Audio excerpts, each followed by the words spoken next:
téléspectateurs de la Russie Asla OPH, nous voici à présent en face du prédicateur que vous allez connaître. Nous sommes devant un éminent prédicateur de l'association de Zolo Amour OPH en vue de divulguer les vérités divines de l'heure que propage Guy-Émile Loufoissé-Tipabo, grand maître de l'OPH.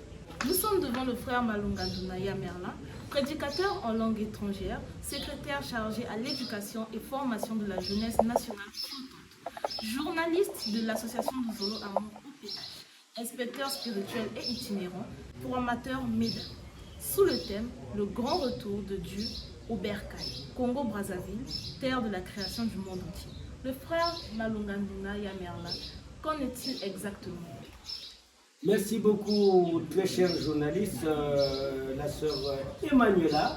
Je suis très content en ce jour solennel. Je voulais appeler ça par un jour solennel parce que c'est un problème de vérité divine de l'heure que propage le grand maître de l'OPH, Dieu parmi les hommes, Guy-Émile Loufoissé-Tipabo, l'homme de Kibossi. Alors, je voulais donc aussi profiter de cette occasion pour saluer tous les téléspectateurs, très chers journalistes, de notre TV, mais pour ne pas dire que le moment précédemment annoncé est plus qu'arrivé, le thème de ce jour, le grand retour de Dieu au Bercail, Congo-Brazza, terre de la création du monde entier.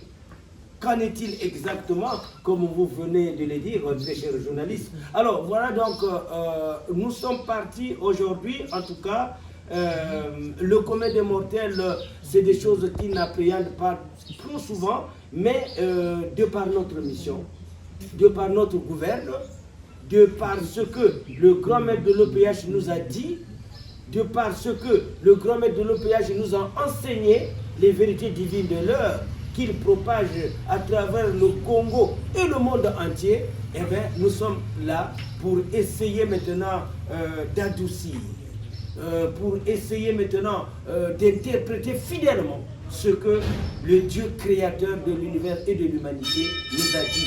La deuxième nation de Dieu, pour ne pas dire l'association Zolo Amour OPH. Cette association qui est conduite par Guy-Émile Loufoissé-Tipabo.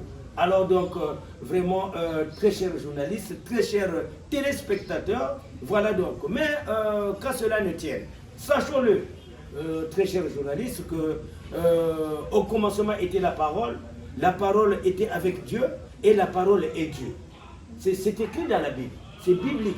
Parce que dans le monde entier, aujourd'hui, il y a beaucoup de religions, il y a beaucoup d'associations, il y a beaucoup, que sais-je, tous les gens qui parlent de la parole de Dieu.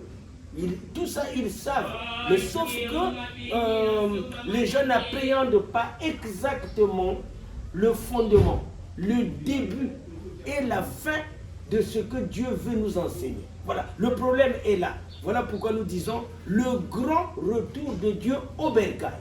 Deux points, le Congo-Brazzaville est bel et bien la terre de la création du monde entier. Ah, là, ça devient bouleversant, ça devient épatant. Ça devient éminent. Ah oui, ça bouleverse le commun des mortels, très chers journalistes, parce que le monde entier, nous avons la Sainte Bible, c'est vrai. Mais cette Sainte Bible-là est une forêt vierge qui a besoin d'un guide. Voilà pourquoi aujourd'hui, le guide éclairé, c'est Guy-Émile Loufoissé-Tipabo, qui est venu donc éclaircir donc, le monde entier dans la parole de Dieu, dans la parole vivante. Voilà, donc tout va de l'Éden. Mais quand on parle de l'Éden, on fait allusion au jardin d'Éden. Mais sauf que, je dis bien sauf que, l'histoire mondiale de la spiritualité se repose en Égypte. L'Égypte, en ce temps-là, quand on parle de l'Égypte, on fait allusion donc le pays de Madian, le Canaan, pour ne pas dire donc Jérusalem, pour ne pas parler de Bethléem, pour ne pas parler de Nazareth. C'est là le début. Pourquoi? Parce que c'est la génération messianique. Et cette génération messianique, c'est cette génération qui marque le top. Autrement dit, la naissance de Jésus. Parce que avant que nous arrivions à la génération messianique, il y a deux générations déjà qui se sont passées. Il y a la génération des patriarches, c'est passé. Il y a la génération des prophètes, c'est passé. Maintenant, quand on arrive à la génération messianique, c'est cette génération-là qui marque le top. Qu'est-ce que je veux dire par top? Autrement dit, la naissance du Christ Jésus. Le Christ Jésus que nous vénérons tous. Le Christ Jésus que tout le monde connaît le nom. Au nom de Jésus. Au nom de Jésus. C'est la génération messianique. Alors, ça marque donc le top. Autrement dit, la naissance de Jésus. La naissance de Jésus n'est autre que le premier événement mondial qui a épaté le monde entier. Pourquoi? Parce que c'est la venue du Christ. Parce que, très chers journalistes, il faut comprendre que dans l'histoire mondiale de la spiritualité, il y a ce qu'on appelle la Sainte Trinité. Le Père, le Fils, le Saint-Esprit. C'est ce qu'on appelle la Sainte Trinité. Et je voulais aussi appuyer en amont en disant que le mot Trinité vient du mot latin trinus. Trinus, ça vient du mot latin trinus. Ça signifie l'union de trois personnes distinctes qui forment un seul Dieu, le Père. Voilà, donc Dieu le Père, Dieu le Fils, Dieu le Saint-Esprit. Or, il s'avère que lorsque Jésus est venu naître, c'est Dieu le Fils. Mais pas Dieu le Père, mais Dieu le Fils. Et il y a aussi Dieu le Saint-Esprit. Mais Dieu le Saint-Esprit n'est pas encore là. N'est-ce pas? Alors, donc, c'est cette combinaison. C'est cette phase que le grand maître explique au commun des mortels, notamment les religions, les associations, tous ceux-là qui se disent chrétiens, tous ceux-là qui se disent spirituels, ils doivent comprendre maintenant les biens fondés de la vie spirituelle. Voilà pourquoi donc, je parlais donc de Bethléem, là où est né Jésus. Je parlais de Nazareth, là où la mission de Jésus a débuté. Je parlais donc de Jérusalem, pour ne pas dire donc la ville du pays de Canaan. Eh bien, mais on parle aussi de l'Égypte. Voilà. Alors maintenant, qu'en est-il exactement cette affaire-là, cette histoire-là? Ça sort d'où? Ça sort d'où et comment? Voilà. Mais c'est tout en sachant que, primordialement, nous disons que l'Égypte, quand on parle de l'Égypte représentait toute l'Afrique. C'est-à-dire, quand on disait l'Égypte, dans le temps, c'est pas maintenant là, dans le temps, quand on parlait de l'Égypte représentait toute l'Afrique. La planète Afrique, ce que nous appelons l'Afrique. Parce qu'aujourd'hui, il y a des découpages géographiques. Il y a l'Afrique de l'Ouest, il y a l'Afrique centrale, il y a l'Afrique du Sud. Voilà. Donc l'Afrique est départagée. Mais dans le temps, quand Jésus est né, on parlait de l'Égypte. Cette Égypte qui représentait toute l'Afrique. Donc quand on parlait de l'Égypte, on faisait allusion à toute l'Afrique. Il n'y avait pas de découpage géographique. Oh l'Afrique centrale, oh l'Afrique de l'Ouest, oh l'Afrique du Sud, il n'y en avait pas. Et en deuxième point, il n'y avait pas la naissance des républiques. Ah, très chers journalistes, ça, les téléspectateurs doivent comprendre ça. Il n'y avait pas la naissance des républiques. Donc, il y avait seulement ce qu'on appelle vulgairement les villages centres. Le découpage géographique n'était pas encore là. Donc, l'Égypte représentait toute l'Afrique. Voyez pourquoi quand vous suivez l'histoire mondiale de la spiritualité sur la naissance de Jésus, Joseph et Marie ont fui en Égypte. Vrai ou faux? Ouais. Voilà. Mais pourquoi Joseph et Marie ont fui en Égypte? Alors que Jésus est né à Bethléem. Pourquoi fuir en Égypte? Parce que c'est cette Égypte-là qui représentait toute l'Afrique. Donc toute l'histoire était centrée sur l'Égypte. Et du coup, avec la mondialisation, bien sûr, il y a eu maintenant ce qu'on appelle des découpages géographiques. Autrement dit, la naissance des républiques. Autrement dit, la naissance maintenant des continents. Donc cette même Afrique qui était représentée par toute l'Afrique, par l'Égypte, subit maintenant des subdivisions.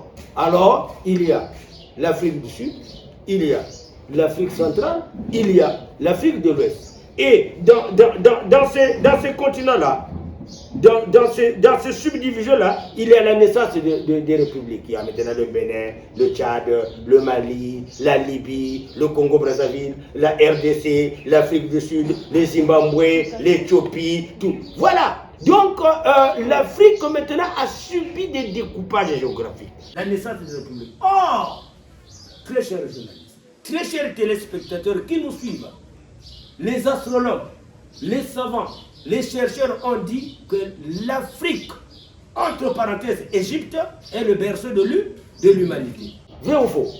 Donc cela revient à dire que si l'Égypte, entre parenthèses, Afrique, est le berceau de l'humanité, cela revient à dire que tout est parti de l'Afrique.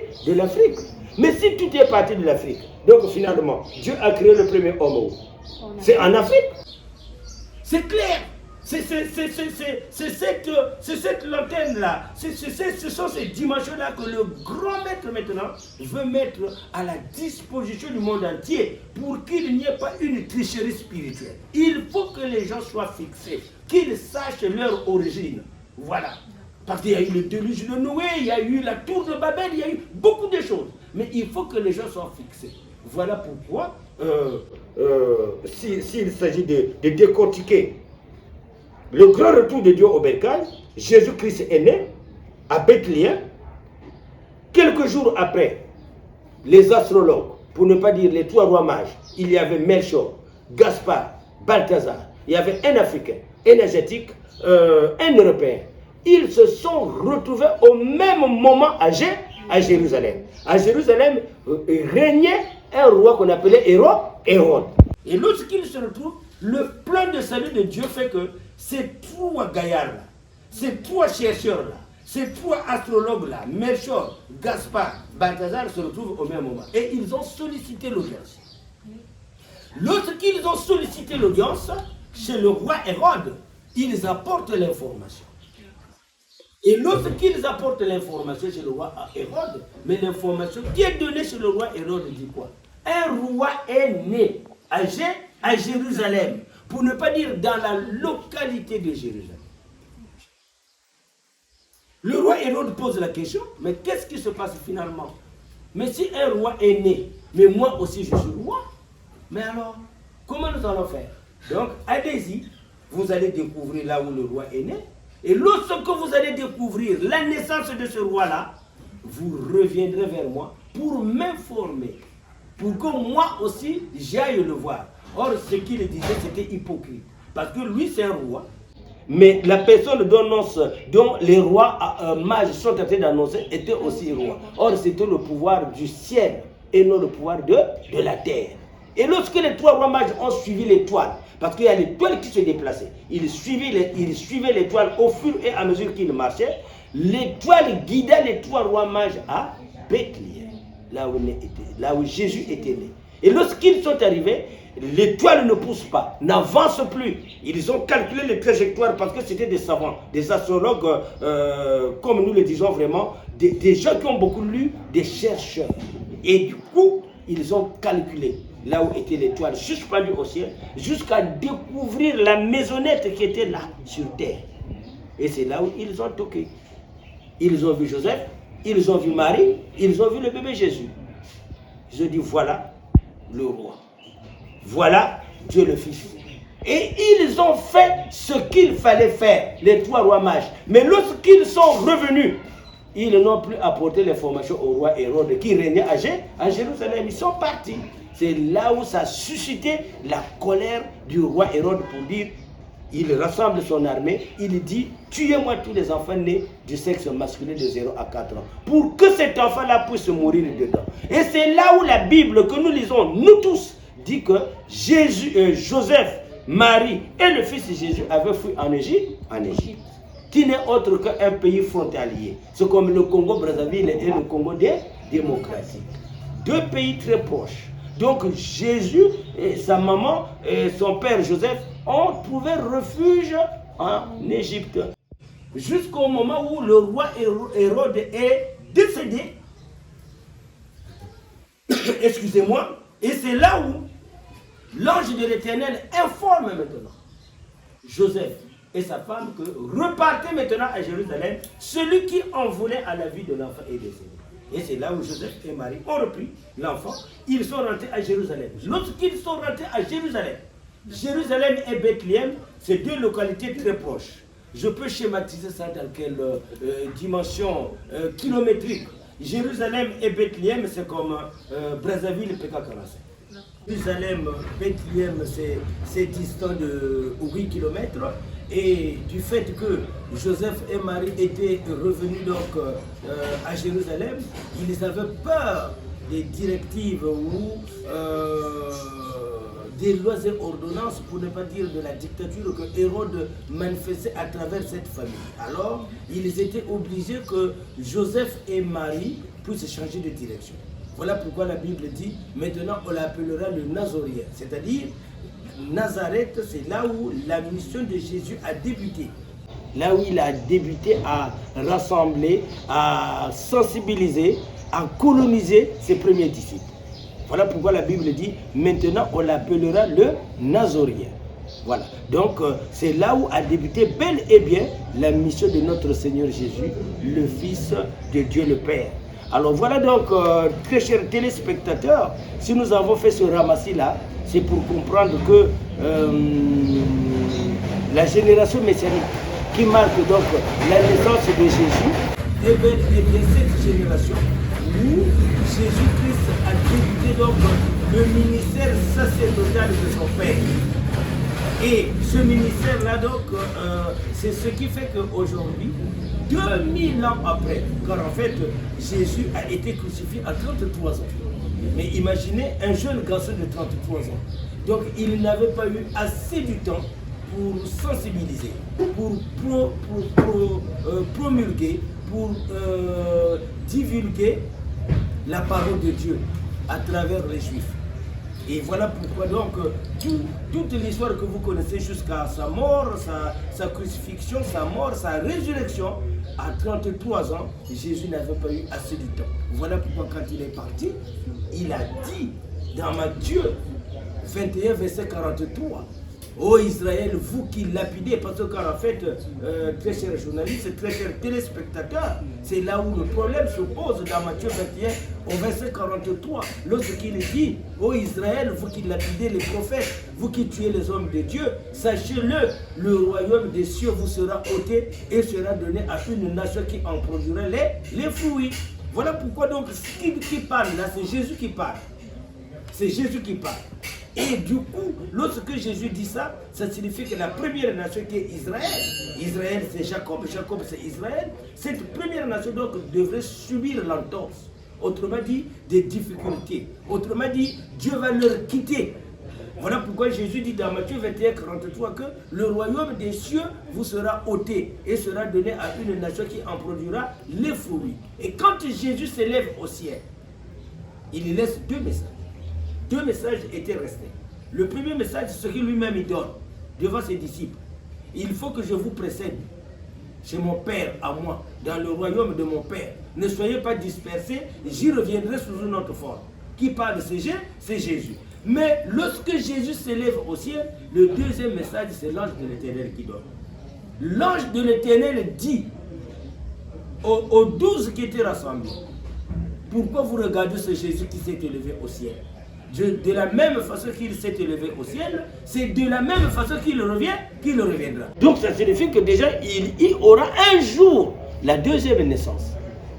Dieu prendra encore corps. Mais lorsqu'il prendra corps, c'est pour l'accomplissement maintenant de la Sainte Trinité. On l'appellera plus Dieu le Fils, mais on l'appellera Dieu le Saint-Esprit. Dans le mystère de la Sainte Trinité, la Trinité s'accomplit. Le Père, le Fils, le Saint-Esprit.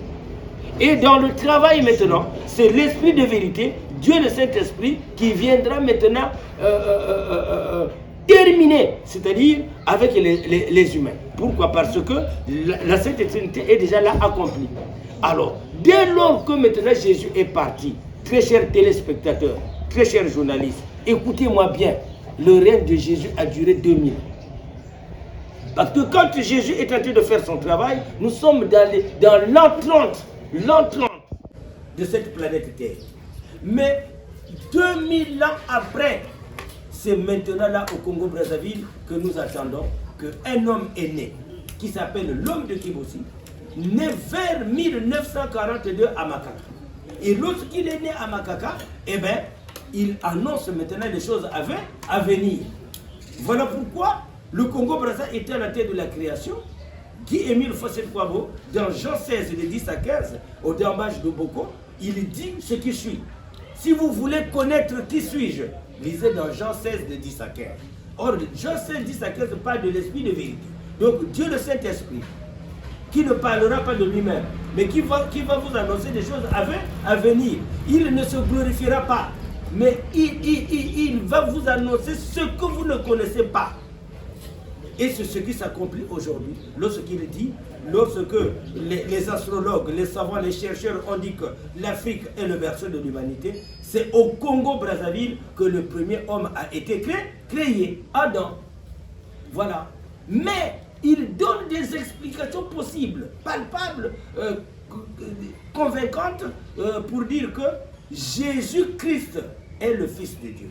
Donc, Jésus-Christ, dans la génération messianique, tout est accompli en Jésus. Autrement dit, son Père lui avait donné plein pouvoir. Qui a vu Jésus a vu le Père. Parce que Guy-Émile Fossé-Touabo dit que Jésus vit, existe à côté de son Père avant que le monde soit créé. Avant que Dieu le Père crée le monde.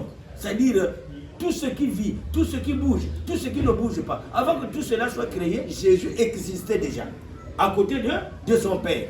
Voilà pourquoi tout est accompli en Jésus, dans la génération messianique.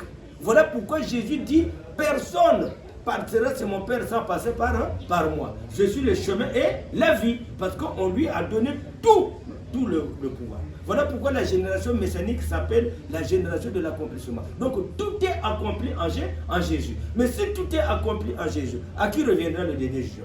C'est à Jésus. Voilà pourquoi dans le trône, Dieu le Père, lorsque le Père est venu, lorsqu'il vient prendre son trône le 31 décembre 1999 à minuit, eh bien, dès l'an 2000, finit le règne de Jésus. C'est là où, très chers journalistes, le monde me rencontre. Le règne de Jésus qui a duré 2000 ans, et ce règne-là, les gens ne savent pas à quel moment le règne de Jésus a pris fin. Parce que dans 1 Corinthiens 15, de 24 jusqu'à 28, Jésus lui-même dit ceci, c'est-à-dire quand le règne de Jésus prendra fin, il remettra le royaume à celui qui est Dieu et Père. Mais or, qui est Dieu et Père? C'est Dieu le Tout-Puissant, le Créateur, c'est pas ça. Maintenant, en cette génération de Dieu le Père, la deuxième nation de Dieu, nous disons quoi? Guy-Émile Fossé-Touabo est le Dieu créateur de l'univers et de l'humanité. Vrai ou faux? Mais s'il est le Dieu créateur de l'univers et de l'humanité, il est qui? Il est Dieu le Père. Bon, maintenant, qui est donc le Père de Jésus?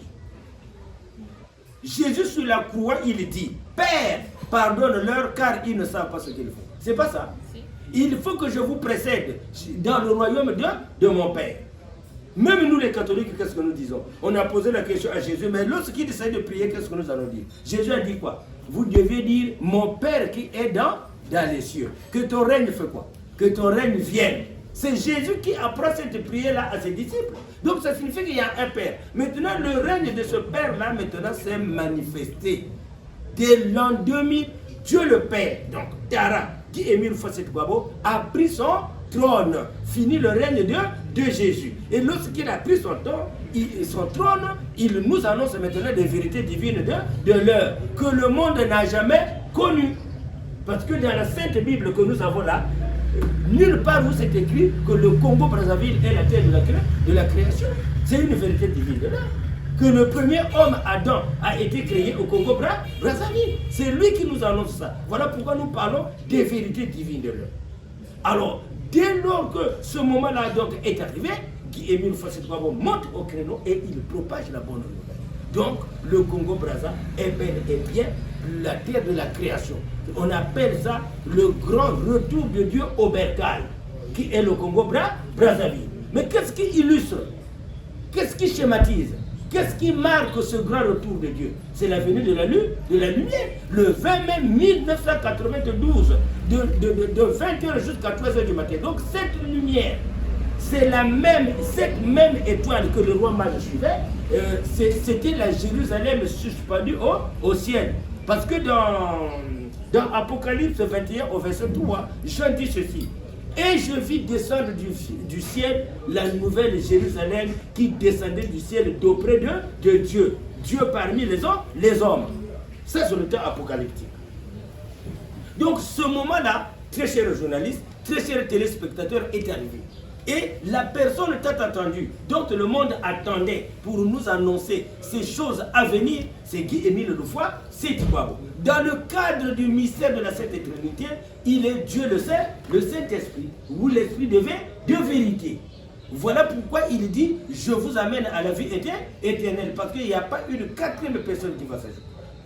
La Sainte Trinité est terminée. Donc l'accomplissement est passé et Dieu vient maintenant pour rétablir, c'est-à-dire le rétablissement de Jérusalem, tel que c'est écrit dans Zacharie 8, verset 3. Le rétablissement, la nouvelle Jérusalem, la montagne sainte sera appelée, montagne sainte. Or, quand le 20 mai 1992, quand la lumière fait irruption au Congo-Brazzaville, et notamment au mont Karikari, de 20h jusqu'à 3h du matin, c'est pour montrer maintenant là où Dieu est venu encore naître.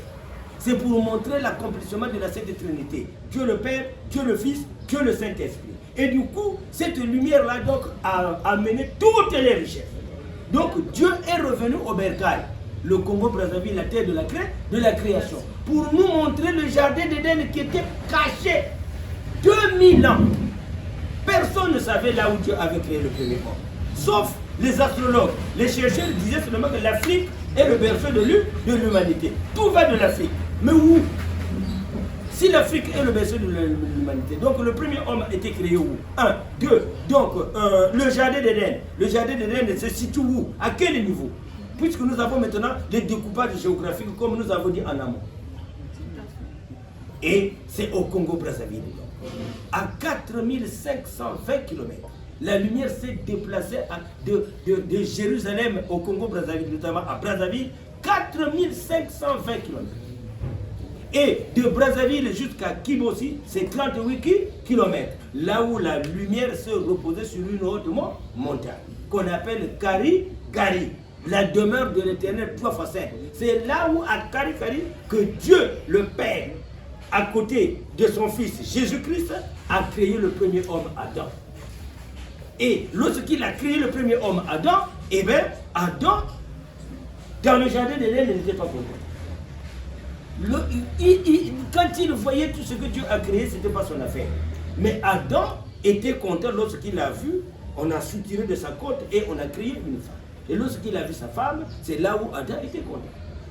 Voilà pourquoi vous entendez que Adam et Ève étaient expulsés du jardin d'Éden et ils ont pris la localité. Voilà pourquoi le grand maître dit qu'Ibossi c'est la ville sainte. Et le Congo-Brazzaville c'est bel et bien la terre de la création. Donc la première vie des premiers hommes, Adam et Ève, ils ont descendu. Ils sont arrivés à l'Anguétanie. Monsieur et dame se sont assis sur une pierre. Ils ont bu l'eau de l'Anguétanie. Ils ont regardé de gauche à droite, ils ont commencé à travailler. Et quand ils ont travaillé, ils ont pris la trajectoire de l'avenue du Calvaire, en allant vers Yalan Sangamani. De Yalan, ils ont procédé jusqu'à la forêt de Ntouon, Saïmam. Ils sont arrivés à Kimbuta.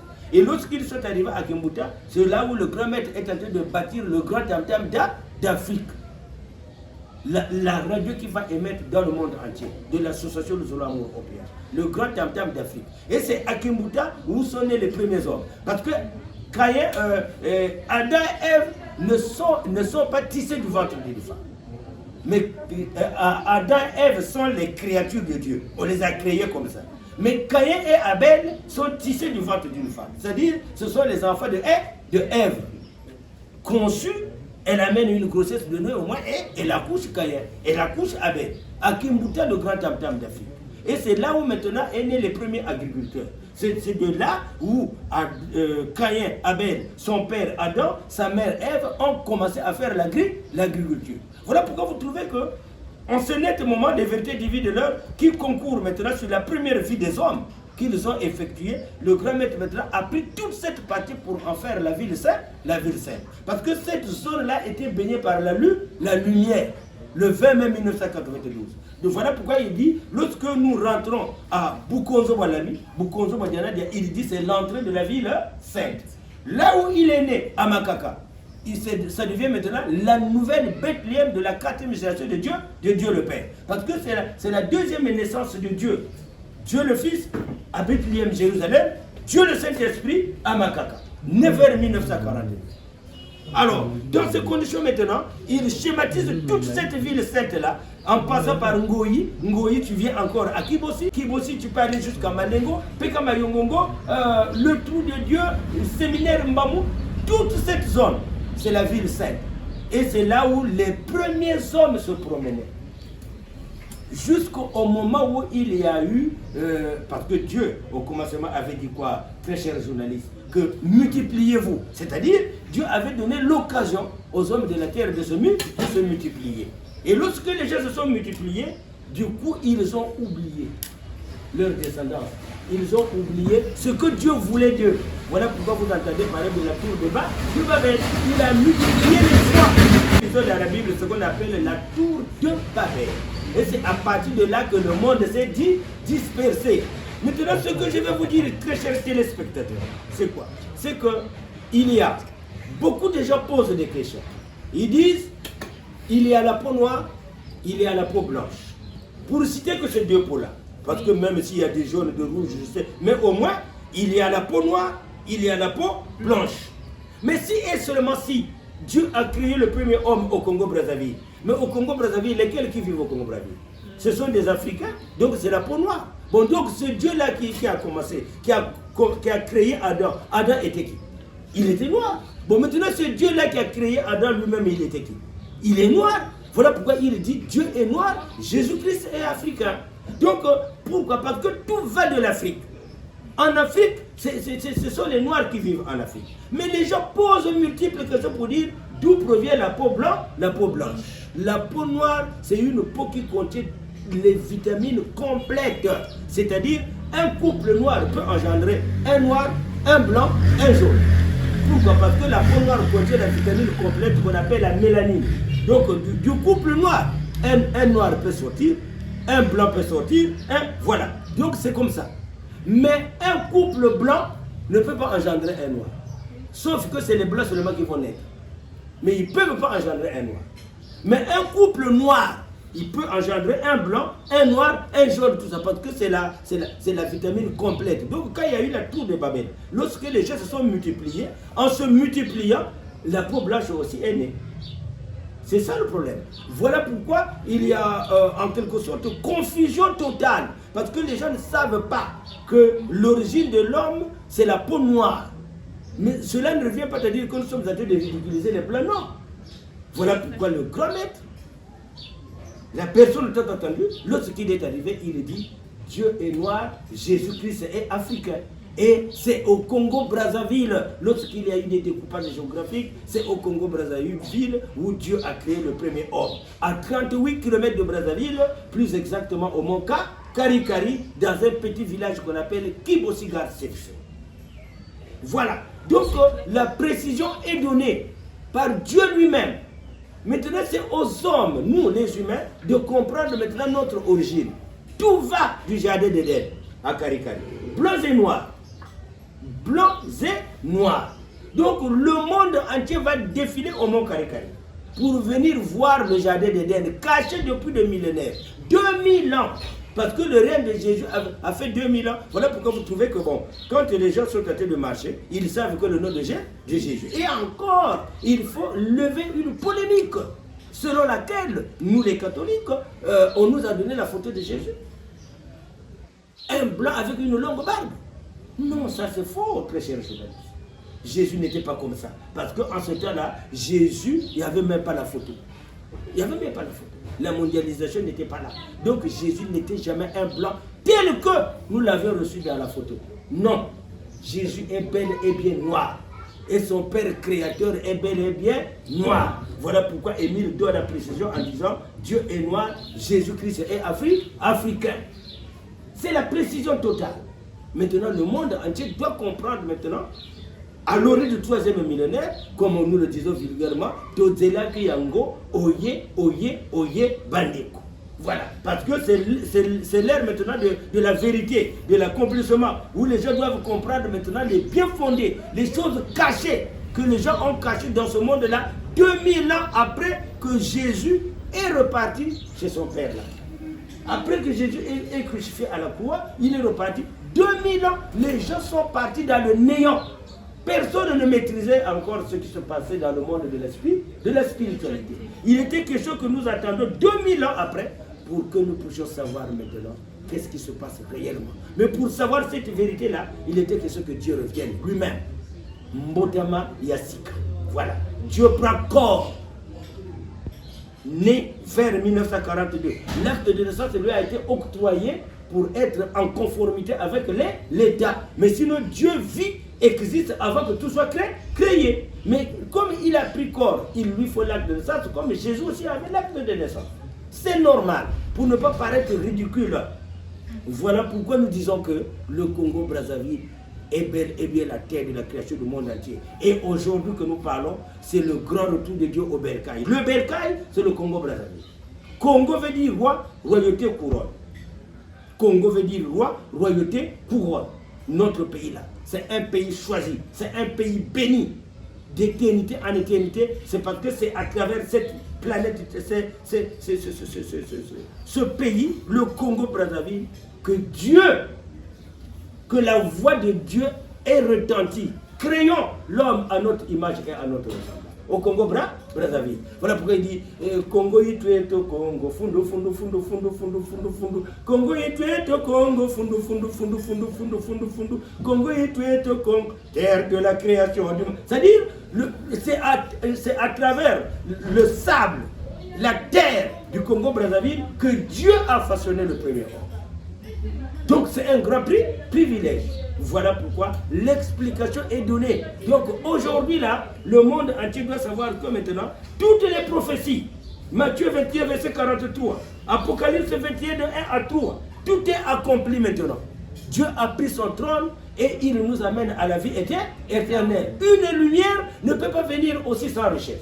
Voilà pourquoi vous trouvez que la vie éternelle est donnée à l'humanité tout entière, la paix de Dieu est donnée à l'humanité tout entière, les tout, c'est donné à l'humanité tout entière, l'eau de l'Anguétanie, même les maladies réputées incurables. Tu te lèves dans l'Anguétanie, tu es guéri du corps, de l'âme et de l'esprit, tout est donné.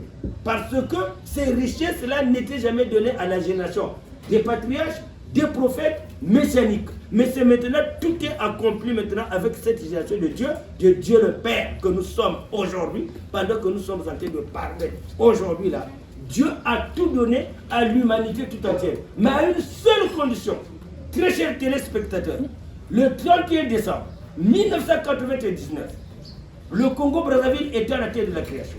Et que Dieu le Père a pris son trône à une seule condition, que le monde entier, très chers journalistes, doit prier au nom de Dieu mille fois, c'est quoi? Fini le règne de Jésus. Ceux qui prient au nom de Jésus, c'est comme si tu t'adresses à un responsable qui est limogé de ses fonctions. Et on a remplacé un autre responsable. Le monde entier doit prier maintenant au nom de Guy Émile Lefoy Sétikwabo. Parce que c'est lui maintenant le patron. Son fils Jésus-Christ est resté là-bas. Voilà pourquoi il dit, le dernier jour du Seigneur, le jugement dont parlait Jésus dans les Saintes Écritures, va se célébrer à Karikari, la demeure 3 fois 7. 1, 2. Mais c'est Jésus qui va juger les humains. Et son Père, Dieu le Père, sera l'avocat. Voilà pourquoi il dit, je suis l'avocat du dernier jour. Donc, dès que toi tu arrives, c'est Jésus qui te juge. Maintenant, s'il y a des points qui manquent en toi, et que tu as servi Guy Émile Sétikwabo en toute sincérité sur terre, même si c'est 2 points qui te manquent, c'est Émile qui dira à son fils, Jésus, papa, ajoute-lui 2 points parce qu'il a beaucoup parlé de moi sur terre. Alors Jésus réajuste la note et tu passes au ciel. Mais si c'est Jésus pour rentrer, ça serait difficile parce qu'on l'a déchiqueté, on l'a déchiré, on l'a tout fait. On lui a fait avaler l'acte de naissance. On a tué Jésus. La résurrection de notre Seigneur Jésus, c'est un miracle qui se passe entre lui et son Père. Mais ça ne dépend pas des hommes de la terre. Les hommes de la terre ont tué Jésus. Mais quand Jésus ressuscite, ça devient un secret sacerdotal, typiquement divin, pour que Jésus ressuscite le 3e jour. Voilà pourquoi vous trouvez que quand Jésus est ressuscité, il n'est plus reparti à la foule. Mais il faisait des différentes apparitions à ses disciples, pour essayer un peu de fructifier la foi de ses disciples. Voilà donc le Congo-Brazzaville étant la terre de la création du monde entier, le grand retour de Dieu au Bercail, qui est le Congo-Brazzaville, bien sûr. Donc aujourd'hui, le nom de ce Dieu-là est connu. lorsque Jésus disait « Ô Père, pardonne-leur. Oh mon Père qui est dans les cieux. » Ce Père-là, c'est Guy-Émile Loufoy, c'est quoi? Né vers 1942 à Makaka. Voilà pourquoi il nous annonce les vérités divines de l'heure. Merci beaucoup, très cher. Merci, Papa Manouglo Mandouna Yamerna. Merci, chers téléspectateurs. Nous voilà à la fin de notre émission. Merci d'avoir été attentifs, restez scotchés pour plus de contenu. Abonnez-vous massivement, activez la cloche de notification pour ne rien louper et n'oubliez pas de liker. Merci et que Dieu vous bénisse.